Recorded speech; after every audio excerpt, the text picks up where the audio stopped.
안녕하세요. 고소미입니다. 오늘은 미드 로스트 시즌5 음성 녹음을 해볼 건데요. 그럼 시작하겠습니다. 바다 한가운데에서 섬이 사라진 후 섬 안에 남아있던 모든 사람들은 기이한 현상에 휘말려 있었다. 불규칙적으로 밝은 빛을 내뿜고는 과거와 미래를 오가며 시간 여행을 하고 있었다. 존이 영문을 모르고 떠들고 있을 때 벤의 부하였던 리처드가 그를 찾아와 섬을 떠난 사람들을 모두 데려와야 하며 그러려면 존이 죽어야 한다고 전했다. 수시로 시간여행을 하던 섬 생존자들은 차례차례 코피를 흘리며 죽어가고 있었다. 데니얼 패러데이는 이것이 섬 노출 시간이 길어짐에 따라 신체가 영향을 받고 있는 것이라고 알려줬다. 그는 시간이동과 섬에서 일어나는 많은 일들을 알고 있는 듯했다. 로크, 소이어, 줄리엣 등 모든 사람들이 만나 동행했고 믿고 싶진 않았지만 로크의 말을 믿어주기로 했다. 이 섬에 신비한 힘이 있다는 건 다들 알고 있기 때문이다. 로크 일행은 오키드를 찾아갔고 그곳에서 로크는 바깥 세상으로 나가게 됐다. 로크가 오키드에서 톱니바퀴를 돌리자 불안정했던 차원 이동도 드디어 끝이 났다. 섬을 빠져나간 6인의 삶은 그다지 행복해 보이지 않았다. 모두들 3년 동안 잠시 자신의 일상을 찾아가며 행복한 듯 했으나 섬이 그들을 놔주지 않는 듯 과거에서 벗어나지 못하고 불행한 삶을 살아가고 있었다. 섬을 이동시켰던 벤과 오키드에서 섬 밖으로 나온 로크는 함께 생존자들을 찾아가 그들이 돌아갈 수밖에 없는 이유를 대며 설득했다. 그리고 엘로이즈라는 여자를 찾아가 섬으로 들어갈 수 있는 방법에 대해 듣게 된다. 그녀 또한 어릴 적 섬에서 살던 원주민의 일원이었고 데니얼 패러데이의 엄마였다. 독특한 전자기 에너지 지구 위에 지어진 진자운동 기계가 섬을 찾을 수 있는 장치라고 했다. 여태 섬을 찾기 힘들었던 이유는 항상 섬이 이동하기 때문이었고 이 기계로 나타날 곳의 위치를 알 수 있는 공식이 있다고 말해준다. 섬으로 돌아갈 수 있는 유일한 비행기를 타고 또다시 섬에 추락한 잭, 케이트, 헐리, 그리고 따로 떨어진 사이드. 그들이 도착한 섬은 몇 번의 시간여행을 거친 30년 전의 섬이었다.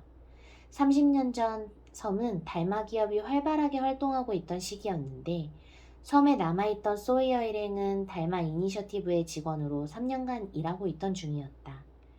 그들은 재회를 기뻐할 새도 없이 정체를 숨기기 위해 섬 밖에서 온 달마 기업의 신입으로 위장하고 그들 캠프에 머무르게 된다. 캠프에는 아빠의 학대를 견뎌내며 힘들어하는 어린 벤이 있었고 이를 알게 된 사이드가 모든 것의 원흉이었던 벤을 총으로 쏴 죽을 위기에 처한다.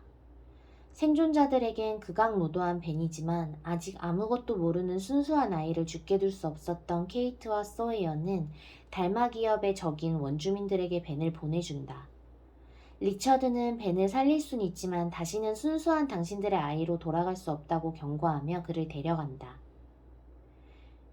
한편 30년 전 과거로 돌아왔던 인물 중 데니얼 패러데이는 달마 기업이 파고 있는 스완기지의 땅에서 오늘 사고가 일어나고 그 때문에 108분마다 자기장을 방출시키게 되는 것이라며 그 일을 막으면 모든 일이 없었던 일이 될 수 있다고 말한다. 스위치 때문에 오세아닉 815 항공도 이 섬에 추락한 것이니 그곳을 폭파시켜 미래를 바꾸자고 말이다. 잭 일행은 모두 동참했다. 정말 그럴 수만 있다면 사랑하는 사람들을 지킬 수 있다고 생각했기 때문이다. 잭 일행은 폭탄을 만들어 땅굴에 던지지만 터지지 않았고 곧 어마어마한 자기장이 방출돼 자성이 있는 모든 것을 빨아들이기 시작한다. 그 때문에 줄리엣이 땅굴 안으로 떨어지게 된다.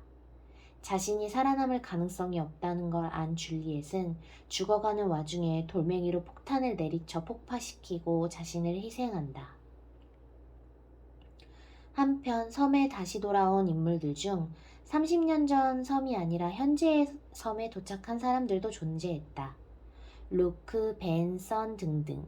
사실 로크는 현실 세계에서 모두를 섬으로 데려오려 설득했지만 전부 실패하고 자신의 무능함에 죽음을 선택하려 했는데 벤이 나타나 자살은 안 된다고 말리더니 곧 자기가 죽인다.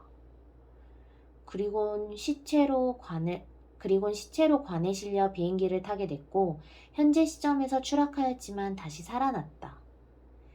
죽기 전에 로크와 너무 다른 성격이 돼버린 것 같은 그는 목적이 뚜렷했다. 바로 벤에게 제이콥을 죽이게 하려는 것이었다. 제이콥이 있는 곳을 명확하게 알고 향하는 로크. 그는 벤에게 섬의 인생을 바친 너에게 제이콥이 해준 게 뭐냐며 벤의 마음을 뒤흔들어 놨다. 벤은 제이콥을 마주한 순간 그동안의 서름이 복받쳐 심정을 토해냈지만 제이콥의 대답은 싸늘했다. 벤은 주저없이 제이콥에게 칼을 꽂았고 섬의 진정한 주인처럼 보였던 제이콥은 허무하게 죽는다.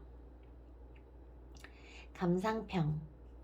왜 잭 케이트 헐리 사이드만이 30년 전 섬으로 추락하고 나머지는 현재 시점인지 궁금하지만 시즌이 끝날 때까지 알려주지 않아서 답답합니다. 그냥 로스트니까 라고 넘기겠습니다. 왜 또 로크는 시체였다가 부활해서 갑자기 다른 사람처럼 변했는지도 궁금하지만 안 궁금해하겠습니다.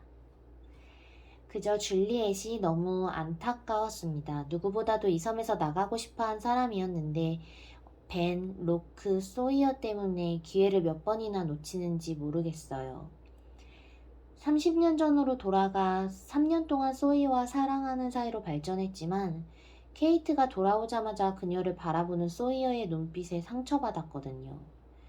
그럼에도 사랑하는 소이어를 위해 섬을 나갈 기회를 저버리기까지 하고 마지막 순간에 모두를 위해 희생한 줄리엣이 너무 안타까웠습니다. 잭은 케이트를 사랑해서 돌아왔다고 하는데 전 정말로 잭, 케이트, 소이어 관계는 짜증나요. 누구 한 명을 명확하게 사랑하는 것도 아니고 이제 시리즈가 거의 다 끝나가는데도 이쪽 저쪽 갈팡질팡합니다. 제 옆에 있었으면 3명 다 진짜 패주고 싶어요. 왜 시즌을 거듭할수록 인기가 떨어졌는지는 정말 로스트를 사랑하는 저도 잘 압니다. 내용을 너무 질질 끌고 개연성도 없고 답답하고 이제는 좀 많이 풀어줘야 할 떡밥들을 제작진들만 알고 있기 때문이죠. 사실 떡밥이 없을지도 몰라요. 풀어줄 떡밥이. 자기들도 모르기 때문에. 좀 답답한 시즌5였습니다. 감사합니다.